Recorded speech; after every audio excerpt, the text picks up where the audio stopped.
नमस्कार शेतकरी मित्रांनो, तुमच्यासाठी एक आनंदाची बातमी आहे।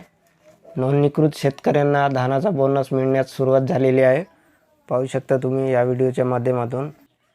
प्रति जिल्हा मार्केटिंग अधिकारी नागपूर, चंद्रपूर, गडचिरोली, भंडारा, गोंदिया, रायगड, ठाणे, रत्नागिरी, सिंधुदुर्ग व कोल्हापूर। विषय: खरीप हंगाम 2023-24 मधील धान खरेदीसाठी नोंदणीकृत शेतकऱ्यांना प्रोत्साहनपर राशीची रक्कम अदा करण्याबाबत दिनांक 9 नोव्हेंबर 2023 च्या शासन निर्णयानुसार आधारभूत खरेदी किंमत योजना अंतर्गत खरीप हंगाम 2023-24 मध्ये बिगर आदिवासी प्रवर्गातील क्षेत्रात धान खरेदी करण्याकरिता पणन महासंघाची मुख्य अभिकर्ता संस्था म्हणून नेमणूक करण्यात आली आहे।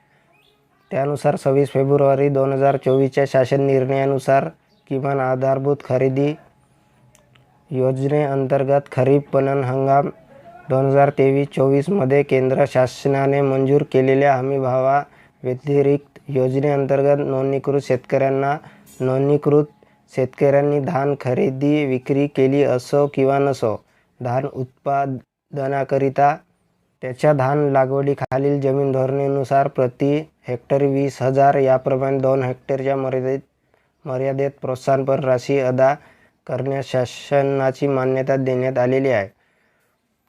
शेतकऱ्यांनी धान विक्री केली असो वा नसो, धान उत्पादनाकरिता प्रति हेक्टरी 20,000 प्रमाणे प्रोत्साहनपर राशीत थेट लाभ हस्तांतरणाच्या डीबीटीच्या माध्यमातून वाटप करण्यात यावी। धान उत्पादक शेतकरी हा मार्केटिंग फेडरेशन आणि आदिवासी विकास महामंडळ नाशिक या 2 अभिकर्ता संस्थांकडून सुरू केलेल्या कोणत्याही खरेदी केंद्रावर नोंदणीकृत असला पाहिजे।